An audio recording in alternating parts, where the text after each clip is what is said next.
Hello everyone. आज हम पढ़ने वाले हैं Indian contract act 1872 and elements of a valid contract.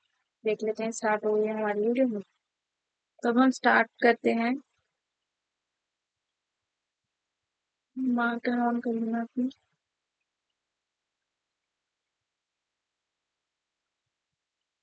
Objective of the act. Objective of the Contract Act is to ensure that the rights and obligations arising out of a contract are honored.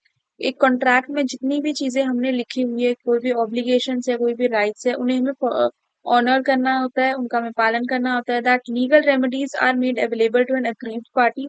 जो भी aggrieved party है, aggrieved party का मतलब होता है जो भी वो वाली पार्टी है जिसे हमें मदद देनी है,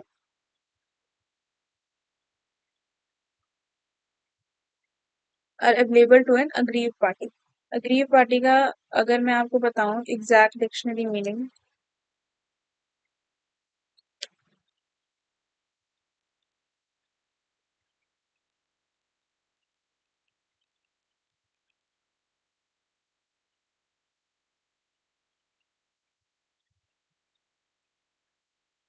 एनी पार्टी whose पर्सनल और प्रॉपर्टी और financial interest laid down in this case. जो भी पार्टी इन्वॉल्व है, जिसके पर्सनल प्रॉपर्टी और फाइनेंशियल इंटरेस्ट उसमें इन्वॉल्व, जिसने अपनी चीजें गिरवी रखी हुई है, वो वाला इंडिविजुअल एक तरीके से। ठीक है, उसे सारी लीगल रेमेडीज अवेलेबल की जाएंगी। And the aggrieved party against the party failing to honour his part of agreement. और अगर वो नहीं उसे फॉलो करते हैं, अग्रीव पार्टी जो भी legal,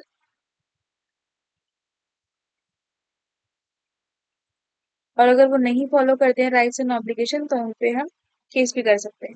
Indian contract act makes it obligatory that this done and no defaulters of it. It extend and commencement. It extends to whole of India. It came into force on the first day of September 1872. The sale of goods was repealed from this Indian Contract Act 1930। 19 Indian contract act 1930 से हमारा sales of good act निकाल दिया गया था।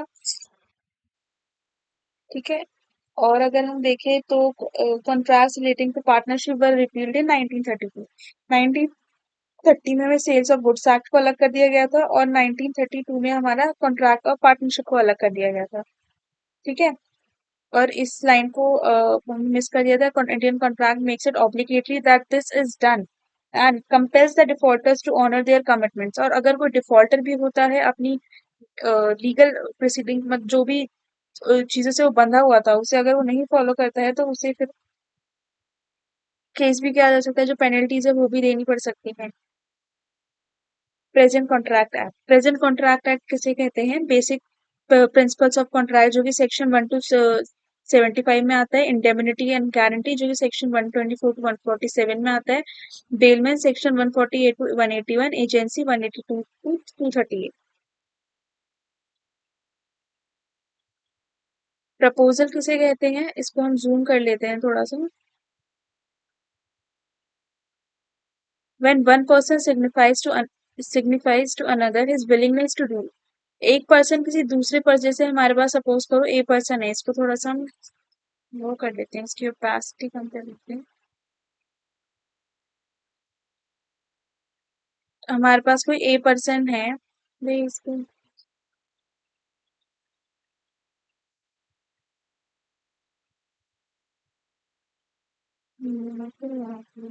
चलो ठीक है। A person है, वो बी पर्सन को बताता है कि I am willing to do this, मैं इच्छा रखता हूँ ये करने की, और abstain from doing anything with view to abstain his assent on such act or abstinence he is making proposal। और abstain from doing anything, abstain from doing anything का हम अगर डिक्शनरी मीनिंग देखें कि abstain का मीनिंग क्या होता है, बचना। या फिर वो मैं एक विल रखता हूँ किस चीज को करने की, या फिर मैं उससे रिफ्रेन करना चाहता हूँ करने के लिए, और उसके लिए एक हमें एक्शन चाहिए होता है दूसरे बंदे का, जो सामने वाला है, जिसे वो अ, अपनी विल शो कर रहा है। He is to the person he is making proposal. Okay, a goes to hotel and orders tea, he is making a proposal to them that I want tea। कुछ भी इच्छा रखना किसी भी चीज की करने की, and offering that proposal in before the other person is called proposal. Acceptance किसे कहते हैं? When one person signifies his assent thereto on the proposal made, he is said to accept the proposal. A person ने B को proposal रखा था T पीने का, और B ने वो accept कर लिया. They will provide the tea, that is acceptance. And B supplies tea. It is understood that the proposal made by A is accepted by B. ये केस है कि उन्होंने सप्लाई कर दिया है यहाँ पे T.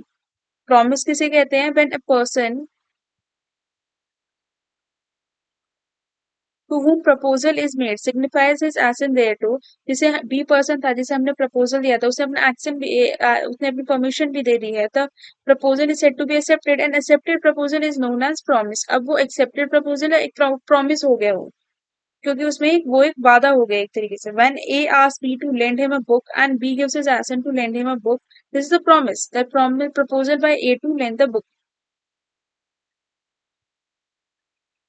This proposal was by A, that to lend the book, and acceptance by B by lending the book to A.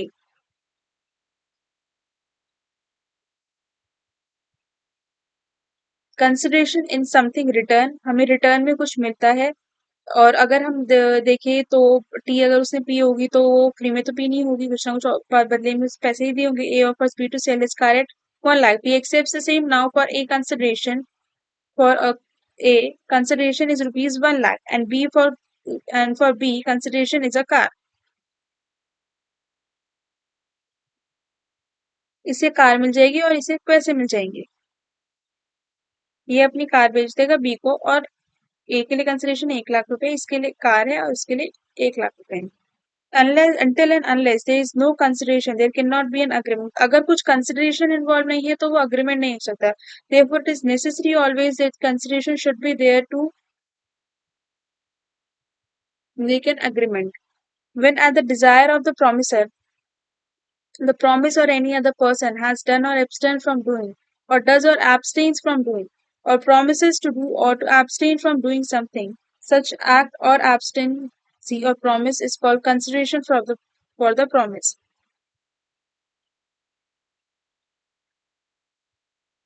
Okay, वो प्रॉमिस एक तरीके से पूरा हो चुका है, और किसी ने एब्सटेन बोला हो करके मैं नहीं करूंगा वो काम, बचने के लिए बोला हो तो वो भी पूरा हो चुका है. एक तरीके से that has been done, that consideration has been done.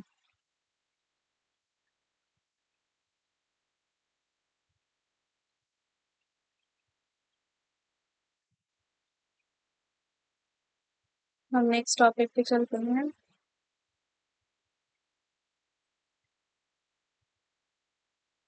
कि अग्रीमेंट किसे कहते हैं. When the proposal is accepted, it becomes a promise. एक प्रपोजल को जब हमने एक्सेप्ट कर लिया तो प्रॉमिस बन गया, and the promise when accompanied with consideration becomes an agreement. A offers to sell his car for 1 lakh to B. B accepts this offer. The offer after acceptance becomes promise, and this proposal is treated as an agreement between A and B. Enforceability. An agreement is said to be enforceable by law if it creates legal obligation. It is a legal tie which imposes upon determinate person. एक particular इंसान है जिसपे वो applicable है, और person the necessity of doing और abstaining from doing to define an act और act. उस पर्टिकुलर जो कि उस अग्रीमेंट से बंध चुका है एक तरीके से, now he is obliged to do, उसे वो चीज करनी ही करनी पड़ेगी, और अगर वो नहीं करेगा then he is suppose to pay penalty for not doing it. Okay.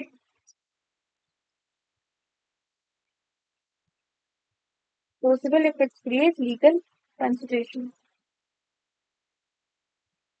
If an agreement is incapable of creating a duty enforceable by law, it is not a contract. और अगर कोई अग्रीमेंट है वो ड्यूटी नहीं create कर पा रहा है which is enforceable by law, जो लॉ एज पर लॉ कुछ चीजें हैं जो कि एप्लीकेबल है और वो अग्रीमेंट में नहीं हो पा रही है, it is not a contract. एक अग्रीमेंट है, और it is not always necessary that agreement should be a contract. Contract होने के लिए there should be a legal obligation.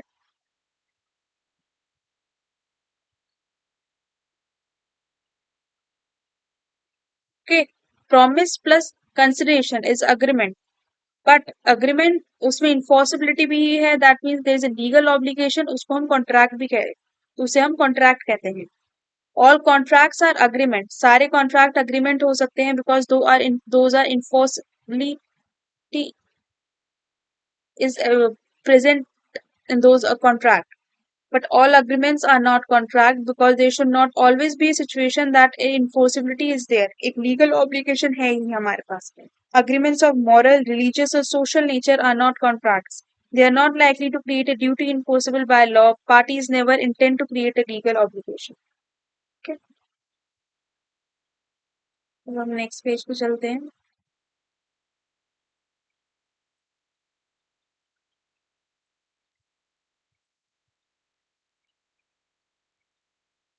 X invites his friend Y to a dinner and Y accepts the invitation. If Y fails to turn up for the dinner, can he take his friend to court? No, because this is not an enforceable legal obligation. X cannot go to the court to claim his loss. If father promises to pay his daughter rupees 1000 as a pocket allowance, later he refuses to pay. Can daughter recover the amount? The daughter cannot recover as it is a domestic agreement and there is no intention on the part of the parties to create a legal relation. उन्होंने एक इच्छा दिखाई थी बस करने की जो कि इन्होंने नहीं. Distinction between an agreement and a contract. Agreement. Offer and its acceptance constitute an agreement.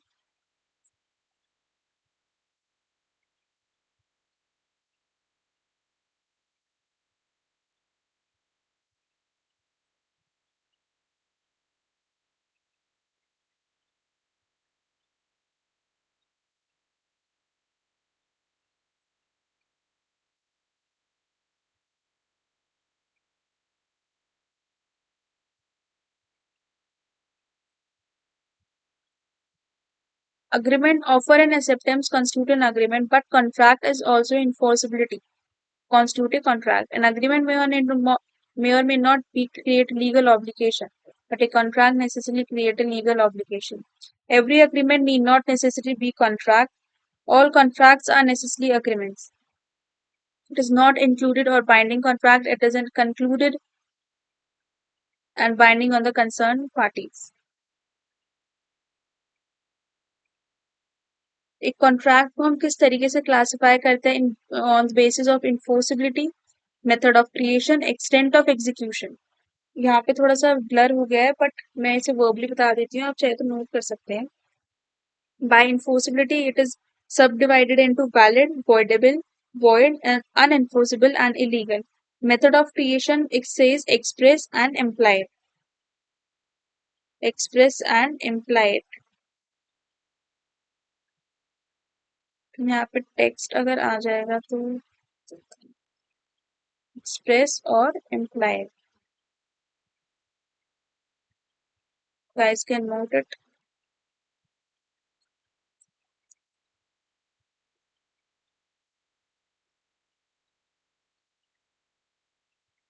Extent of execution. Extent of execution में हमारा आता है executed and executable.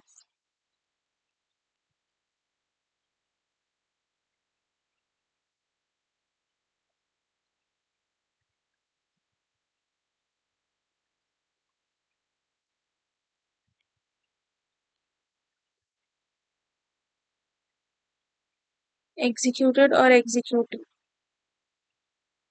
Okay. So express contract किसे कहते हैं? It is one which is made by the word spoken or written. ये सिर्फ बोलने verbally बोले करने के तरीके से और written के फॉर्म में ही हो सकता है express contract. Express है एक तरीके से. An implied contract is the one which is inferred from the conduct of a person or circumstances of a particular case. किसी सिचुएशन के बेसिस पे अराइज हो जाता है जो कॉन्ट्रैक्ट और by the conduct of a person, किसी person करने पे होता है जो, that is implied contract. Execution के बेसिस पे अगर हम पढ़े तो एग्जीक्यूटेड कॉन्ट्रैक्ट होता है, एग्जीक्यूटरी कॉन्ट्रैक्ट होता है, and partly executed and executory contract.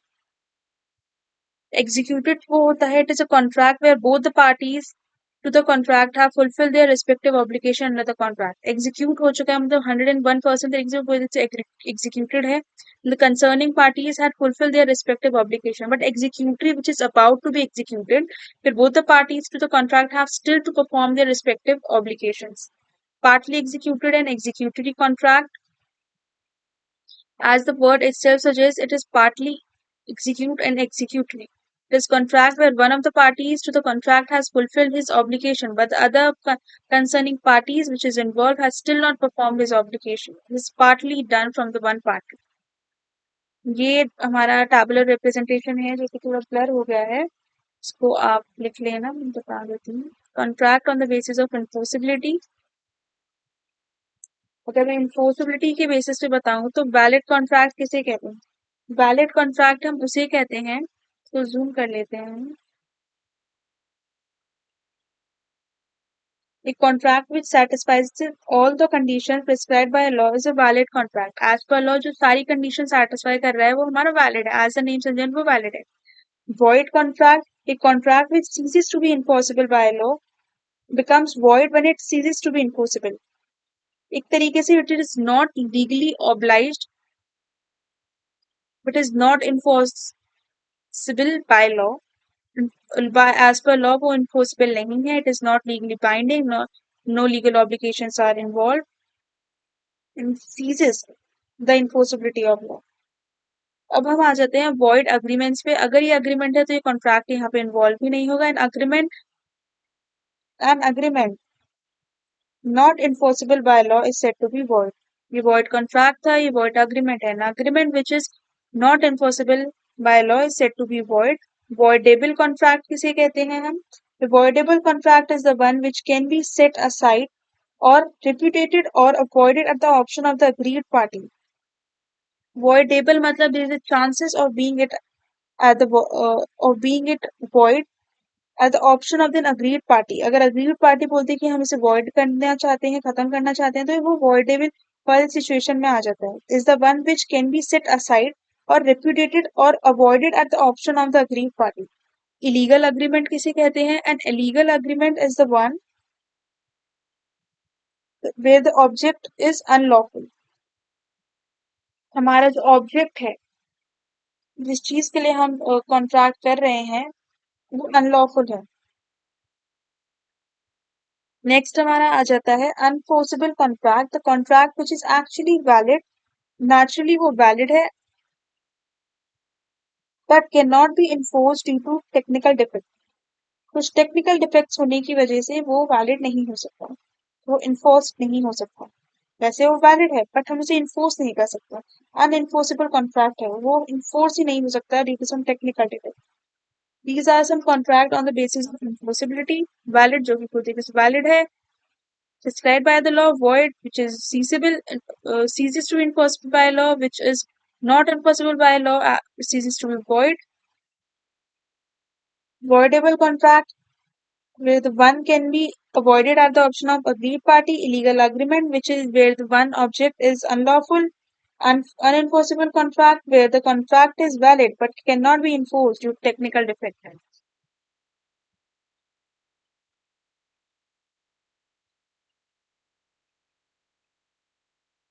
Essential elements of a valid contract. एक valid contract होने के लिए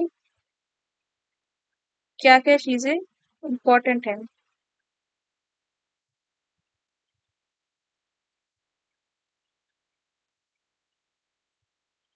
एक ऑफर होना चाहिए, उसकी एक्सेप्टेंस होनी चाहिए, उसमें create it should create legal relationship. Free consent होना चाहिए. There should be capacity to contract. There should be lawful consideration, lawful object, agreement not expressly declare void, the certainty of meaning, possibility of performance and legal formalities. एक एक करके हम इन सारे elements को पढ़ेंगे अब.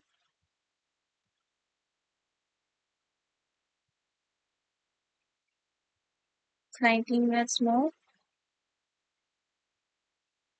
Offer. When one person signifies to another his willingness to do or abstain from doing anything with a view to obtain his assent on such act or abstency, he is making a proposal of doing something.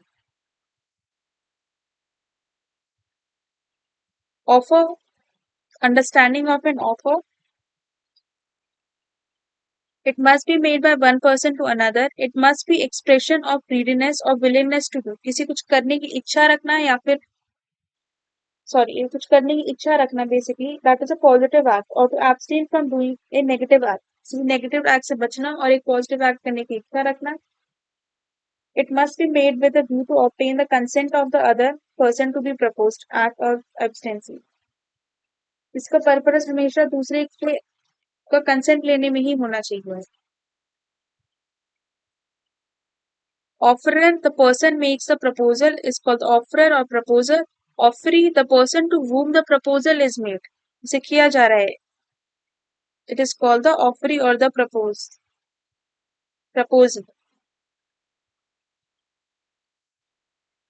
And types of offer: express offer, implied offer. Express offer is subclassified into specific or general offer.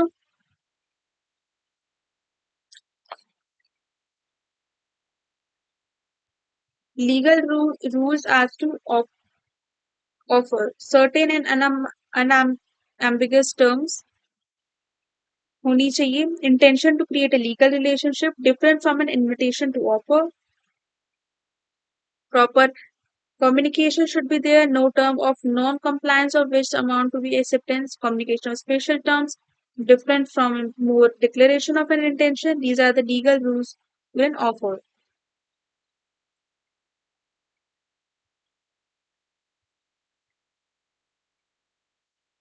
Acceptance means giving consent to the offer. It is an expression by the offerer of his willingness to be bound the terms of offer. Who can accept in case of a specific offer to be accepted by the definite person or that particular group of person to whom it has been made and none else. In case of a general offer, an offer made to the large or public in general and can be accepted by any person having the knowledge of the offer by fulfilling the terms of the offer. Example, Carlyle versus Carabolic Small Ball Company.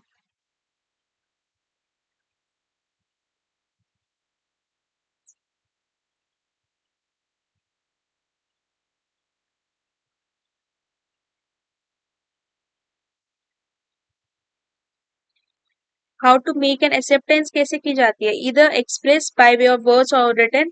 Implied acceptance, which is one arises out of the words otherwise than in words, which is made otherwise than in words. It is inferred from the conduct of the parties or the circumstances of a particular case. Capacity of parties. Every person is competent to contract who is age of majority according to the law to which he is subject, and who is of sound mind, who is not disqualified from contracting by any law to which he is subject.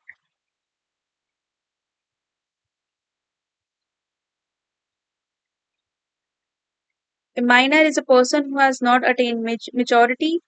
According to subsection 3 of the Indian Majority Act 1875, a person is deemed to have attained majority as under where a guardian of a minor person or property is appointed. जो minor person की property है वो guardian को assign की गई है under the guardian and wards act on completion of 21 years where minor property has passed under the superintendence of the court of wards on completion of 20 years, in other cases on completion of 18 years.